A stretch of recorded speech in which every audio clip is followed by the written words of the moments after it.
Di awal film, kita diperlihatkan sepasang suami istri yang bernama Gary dan Karin, dan dua anaknya yang bernama Russell dan Connie. Singkat cerita, Gary sudah berada di kota. Mereka terjebak di dalam sebuah kemacetan. Mereka heran karena banyak sekali helikopter yang melintas. Tiba-tiba, seorang polisi yang sedang berpatroli mematahkan spion mobil milik Gary yang membuat mereka semua kaget. Lalu tiba-tiba terjadi sebuah ledakan. Polisi memerintahkan Gary untuk masuk ke dalam mobilnya kembali. Akan tetapi sesaat kemudian, polisi itu tertabrak oleh mobil truk. Truk tersebut menghancurkan semua kendaraan di depannya. Ternyata sopir truk tersebut sudah tertular oleh wabah zombie. Gary pun mengikuti mobil truk tersebut agar bisa keluar dari kemacetan. Akan tetapi, mobil Gary tertabrak oleh ambulan. Dengan cepat, wabah itu menyebar ke seluruh penjuru kota yang mengakibatkan kekacauan. Gary dan keluarganya pun berusaha melarikan diri dari tempat tersebut. Gary melihat seseorang yang terkena wabah zombie, di mana wabah itu bereaksi pada tubuh korbannya selama 12 detik sebelum mereka menjadi zombie. Gary dan keluarganya pun masuk ke dalam sebuah mobil van dan pergi dari kota itu.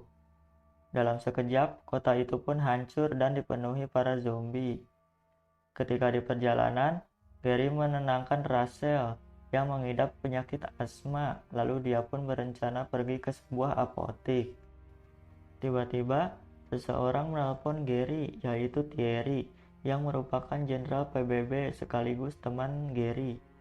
Thierry mengungkapkan bahwa dia akan membawa mereka dengan helikopter 1 jam lagi. Mereka pun sampai di minimarket. Karin membawa segala kebutuhan makanan, sedangkan Gary membawa keperluan obat-obatan. Akan tetapi, Karin dirampok oleh dua orang pemuda. Gary berhasil membunuh salah satu perampok tersebut dan menyelamatkan Karin. Kemudian Gary pun keluar dari minimarket tersebut. Akan tetapi, mobil van yang dikendarinya hilang. Dia pun berencana pergi ke sebuah apartemen. Dalam perjalanan, Gary menelpon Thierry untuk menjemputnya di sebuah apartemen. Thierry mengatakan bahwa saat ini penjemputannya hanya bisa dilakukan pada saat matahari terbit. Mereka pun terpaksa menunggu pagi hari. Ketika mereka akan memasuki apartemen, mereka dikejar segerombolan zombie. Anehnya, seorang pria mabuk dilewati begitu saja dan tidak digigit zombie. Mereka pun menaiki apartemen tersebut sambil dikejar para zombie. Dalam sebuah ruangan, mereka menemukan sebuah keluarga yang selamat. Mereka pun lalu memasuki ruangan tersebut. Di dalam ruangan tersebut, terdapat sepasang suami istri, beserta anaknya yang bernama Tommy. Lalu Gary sekeluarga pun menginap di ruangan mereka. Pagi hari pun tiba. Gary mengajak keluarga itu untuk ikut bersamanya, akan tetapi ia menolak. Kemudian mereka pun berangkat dan menuju atap apartemen, yang dimana helikopter akan menjemput mereka. Di sisi lain, ruangan keluarga Tommy berhasil ditemukan oleh para zombie yang membuat mereka diserang dan digigit para zombie. Ketika masuk ke dalam sebuah ruangan, Gary dikagetkan oleh sesosok zombie, lalu ia menembaknya, yang kemudian semua zombie pun menyerangnya. Akan tetapi, Gary terjebak oleh sesosok zombie yang menyerangnya. Tidak disangka-sangka, Tommy menembak zombie tersebut, yang ternyata Tommy masih selamat, sedangkan kedua orang tuanya sudah menjadi zombie. Mereka pun berhasil menuju ke atap apartemen tersebut dan menyalakan sebuah flare. Kemudian mereka dijemput sebuah helikopter dan mereka pun berhasil selamat. Lalu mereka pun sampai di sebuah kapal induk PBB. Mereka ditempatkan di sebuah kamar khusus. Thierry mengajak Gary ke sebuah ruangan dan mengenalkan ahli virus dari Harvard, yaitu Dr. Fashbach. Thierry mengungkapkan bahwa dia adalah harapan terbaik kita untuk mengetahui apa yang sebenarnya terjadi. Di sini, mereka juga menemukan sebuah memo tentang zombie. yang dikirim dari Korea Selatan. Mereka berencana mengirimkan Dr. Fastback ke Korea Selatan. Kemudian Kapten Molinaro mendatangi Gary. Ia memerintahkan Gary untuk pergi ke Korea Selatan bersama Dr. Fastback untuk mencari petunjuk.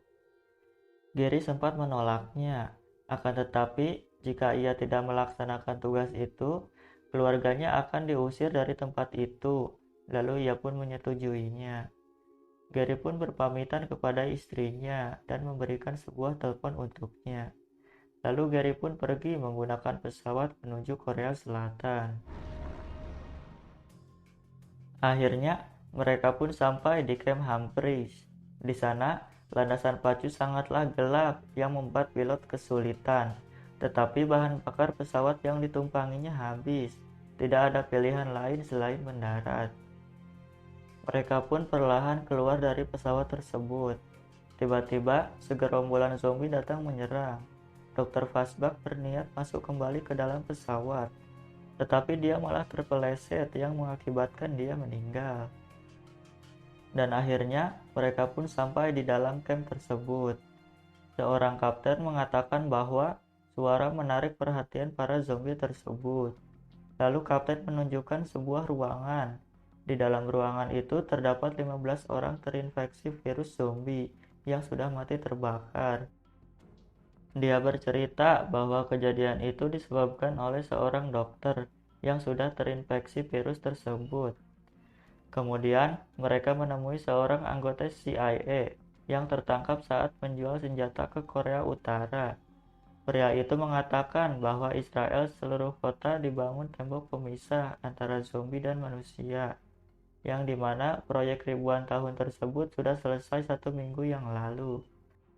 Kemudian, Gary pun berencana untuk pergi ke Yerusalem. Mereka lalu pergi dengan menaiki sepeda menuju pesawat tersebut. Ketika di perjalanan, Karin menelepon Gary yang mengakibatkan suara berisik dari teleponnya dan membuat para zombie bangun.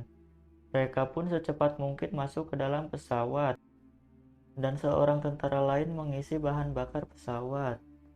Saat itu, kapten tergigit oleh zombie yang kemudian dirinya pun membunuh dirinya sendiri.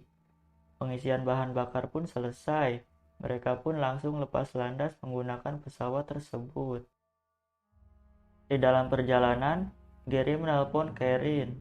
Gary mengatakan bahwa di Korea tidak membuahkan hasil, dan dia sedang pergi menuju Israel. Kini mereka pun sudah tiba di Yerusalem. Gary memerintahkan pilot untuk menunggunya di dalam pesawat, dan dia akan kembali sebelum gelap. Gary dikawal oleh seorang tentara wanita yang bernama Segen. Dia mengantar Gary ke seorang pria bernama Jurgen Warmbrun. Di sini, Jurgen memperlihatkan Gary gerbang penyelamat Yerusalem yang membiarkan orang-orang masuk dengan bebas. Dalam gerbang tersebut, para pengungsi menyanyikan lagu yang membuat kebisingan dan membuat para zombie terpancing suara bising itu. Sedikit demi sedikit, para zombie menaiki pagar yang tinggi tersebut, yang akhirnya zombie pun dapat memanjat ke atas pagar, yang membuat semua orang berlari berhamburan. Gary dan Jurgen berusaha pergi dari tempat tersebut. Gary dan Jurgen akhirnya berpisah. Di sini, Gary melihat seseorang kakek tua yang tidak diserang oleh zombie dan membuat ia kebingungan. Dalam sekejap, gerbang itu pun sudah dipenuhi oleh para zombie. Gary dan Segen melarikan diri bersama tentara-tentara lain. Ketika sedang melarikan diri, Gary melihat sesosok anak kecil yang menderita kanker, di mana dia tidak diserang oleh zombie, dan di sini dia menyadari bahwa orang yang mempunyai penyakit tidak akan diserang oleh zombie, sebut saja tidak terdeteksi oleh zombie. Dalam sebuah lorong, mereka dihadang oleh sekumpulan zombie yang mengakibatkan tangan Segen tergigit zombie. Tanpa pikir panjang, Gary pun langsung memotong tangan Segen agar ia tidak berubah menjadi zombie dan memperban tangannya agar tidak terjadi pendarahan. Gary pun membawa Segen menuju pesawat yang membawanya dari Korea Selatan. Akan tetapi, pesawat tersebut sudah lepas landas dan meninggalkan Gary. Akhirnya Gary pun terpaksa memberhentikan kapal lain dan menaikinya. Dari atas, nampak bahwa kota Yerusalem sudah luluh lantah akibat para zombie. Di dalam pesawat, Gary berusaha membersihkan tangannya Sagan. Lalu Gary menelpon Karin dan menyuruhnya memberikan telepon itu kepada Thierry. Gary menyuruh Thierry untuk mencarikannya fasilitas riset medis terdekat. Lalu Thierry pun memerintahkan pilot lewat telepon untuk menuju fasilitas medis tersebut, yang akhirnya pilot itu menyetujuinya dan akan membawanya ke fasilitas WHO terdekat. Di sisi lain, seorang pramugari pesawat tersebut sedang membawa setumpuk pakaian. Ketika dia membuka sebuah loker, dia diserang oleh sesosok zombie. Seketika, pesawat pun dipenuhi oleh zombie. Gary pun berusaha menutup lubang masuk dengan menggunakan koper dan troli, tapi hal itu sia-sia. Yang akhirnya, semua orang terinfeksi virus zombie tersebut, dan hanya tersisa Gary dan Sagan. Karena situasi tidak memungkinkan, Gary melempar sebuah bom ke sisi pesawat yang membuat pesawat itu berlubang, dan para zombie tersedot keluar pesawat tersebut. Hal ini membuat pesawat kehilangan kendali dan jatuh. Beruntung Gary dan Sagan berhasil selamat dari kecelakaan tersebut. Akan tetapi, perut Gary tertusuk oleh sebuah besi. Mereka kemudian berjalan ke pemukiman yang sangat sepi, dan mereka pun sampai di fasilitas riset WHO, yang akhirnya mereka berdua pun dirawat di tempat tersebut. Di sisi lain, Karin dan anaknya dipindah tempatkan dari pesawat induk PBB ke Camp Nova Scotia, karena mereka mengira Gary sudah mati di kecelakaan pesawat itu. Berpindah lagi ke Gary, sesudah 3 hari pingsan, akhirnya dia pun siuman. Gary pun diinterogasi oleh pemimpin pemilik perusahaan WHO tersebut. Dalam telepon, Thierry menjelaskan siapa Gary sebenarnya dan apa maksud kedatangannya. Gary masuk ke sebuah ruangan. Di sana terdapat zombie yang dikurung. Gary meminta kepada dokter untuk memberikannya virus mematikan dengan tingkat kematian yang tinggi, tetapi bisa disembuhkan. Gary ingin membuat vaksin agar bisa berkamuflase. Ia mengungkapkan bahwa zombie akan menghindari tubuh orang yang sakit, yang membuat zombie tidak bisa melihat atau mendeteksi kita. Akan tetapi, semua virus tersebut terdapat di sayap B, yaitu gedung yang bersebelahan dengan gedung utama. Malam harinya, mereka pun sepakat untuk mengambil virus tersebut di sayap B. Mereka bertiga pun memasuki lorong yang terhubung ke sayap B. Mereka sangat berhati-hati saat memasuki ruangan tersebut. Di dalam sebuah ruangan, terdapat beberapa zombie. Satu persatu mereka pun merangkak dan berhasil melewati ruangan tersebut. Ketika mereka sedang berjalan, si pemimpin fasilitas WHO tidak sengaja menyenggolkan linggisnya ke troli, yang membuat zombie mengetahui keberadaannya. Sagan menembak zombie tersebut dan membuat zombie-zombie yang lain terpancing. Para zombie pun mengejar mereka bertiga, tetapi Gary memancing para zombie untuk mengejar dirinya saja. Gary pun berhasil membunuh salah satu dari zombie tersebut. Di sisi lain, Sagan dan pemimpin fasilitas WHO berusaha melarikan diri. Mereka kembali menuju gedung utama meninggalkan Gary di sayap B sendirian. Di sayap B, Gary berhasil menemukan ruangan, yang di dalam ruangan tersebut berisi virus mematikan yang dicarinya. Dengan menggunakan sandi, dia pun berhasil masuk ke ruangan tersebut. Gary berniat membawa seluruh virus itu ke gedung utama, tetapi ketika ia ingin kembali, dia dihadang zombie di depan pintunya. Karena tidak bisa keluar, Gary pun berniat menyuntikkan virus itu di tubuhnya sendiri. Sebelum menyuntikkan virus itu, dia menulis, "Katakan kepada keluargaku, aku menyayangi mereka." Dia pun menyuntikkan virus tersebut dan dia pun pasrah akan reaksi virus tersebut ke tubuhnya. Sesaat kemudian, ia memberanikan diri membuka pintu. Dan secara ajaib, zombie itu tidak menyerangnya. Dan ternyata teori yang dibuat Gary itu benar. Dengan santainya, Gary melewati para zombie tersebut dan berhasil menuju gedung utama.